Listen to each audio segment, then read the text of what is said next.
5ই আগস্টের পরে জামাত কেন সৃষ্টি করলো আমি এটাই বুঝতে পারি না। নিজেদের মধ্যে এখন আমরা কাদা ছোড়াছড়ি করছি।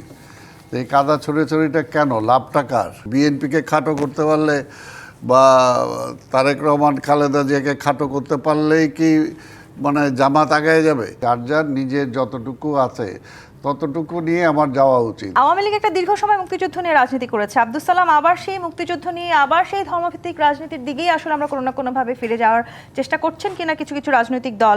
ডক্টর মোহাম্মদ আব্দুল মান্নান যেটি বলেছেন, বিএনপির সময়ে ভবন কেন্দ্রিক দুর্নীতি ছিল, ব্যবসার কথা সেখান থেকে শুরু হয়েছে, আপনারা নানান কিছু নিয়ে ব্যবসা করেছেন সেখানে বসে। আবার জামাতের বিরুদ্ধে বিএনপির অনেক অভিযোগ আছে। এই পাল্টাপাল্টি অভিযোগ, আবার এই ধোকার রাজনীতি, সবকিছু থেকে বেরিয়ে আসবো কিভাবে তাহলে?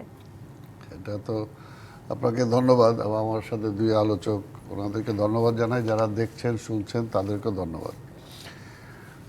এই বিতর্কটা এই 5ই আগস্টের পরে জামাত কেন সৃষ্টি করলো আমি এটাই বুঝতে পারি না। কারণ একসাথে ওইটা যদি হয় যে ওই ভবনের কথা বললেন, তাহলে ওইটার পার্ট তো জামাতও। কারণ জামাত তো সেই সময় আমাদের ক্ষমতার পার্টনার। এ কাজেই আর আরেকটা হলো যে আমি এই বিতর্কটাতেই যেতে চাই না। কারণ দীর্ঘ এতগুলো বছর পরে একটা গণতন্ত্রের উত্তরণের জন্য আমরা চেষ্টা করছি, যে গণতন্ত্রটা দীর্ঘদিন সংগ্রাম করে আমরা পাই নাই।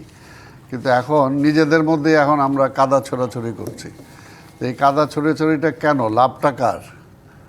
লাভটা কার হবে? কাজে এটাতে তো আমি মনে করি যে এটাতে এই প্রশ্নে কেন আমরা যাচ্ছি? আমরা প্লেনলি যাই, আমার আদর্শটা আমি বলি, ওনার আদর্শটা উনি বলুক, পাবলিক যাকে পছন্দ করে সে তাকে ভোট দিবে। কিন্তু জামাতের আমি তো অভিযোগ করেছেন যে বিএনপি এখন চাঁদাবাজ এবং নৈরাজ্য করে দ্বিগুণ উদ্যমে একই কাজ চালিয়ে যাচ্ছে। এই কথাটাই তো বলতেছি আমি, যে 5ই আগস্টের পরে এই বক্তব্যটাই শুরু করছে জামাত। কি কারণে?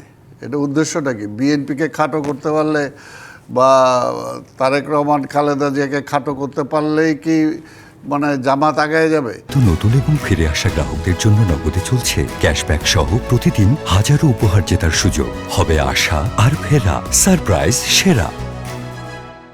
এটা তো আওয়ামী লীগও মনে করছিল যে বিএনপিকে যদি শেষ করে দেওয়া যায় তাহলে বোধহয় তারা নিষ্কণ্টক হয়ে যাবে, কিন্তু সেটা তো হয় নাই। কাজে এগুলো এটা করা মানে এটা করে যারা করে তারা বোকার স্বর্গে বাস করে। আসলে যার যার নিজের যতটুকু আছে ততটুকু নিয়ে আমার যাওয়া উচিত। এটা জামাত একটা সংগঠন, একটা শিবিরের মধ্য দিয়ে তাদের যাত্রা শুরু, এবং সেখানে করতে গিয়ে তাদের আদর্শটাকে প্রতিষ্ঠা করার জন্য তারা দীর্ঘদিন আন্ডারগ্রাউন্ড লাইফ লিড করেছে। এবং সেখানে আমরা দেখেছি যে বিভিন্ন শিক্ষা প্রতিষ্ঠানগুলোতে ডাকসুতে না ঠিক জাকসু, রাকসু, যে চাকসু, এগুলোতে আমরা দেখেছি যে সেখানে কিভাবে রক্তের হোলি খেলা হয়েছে।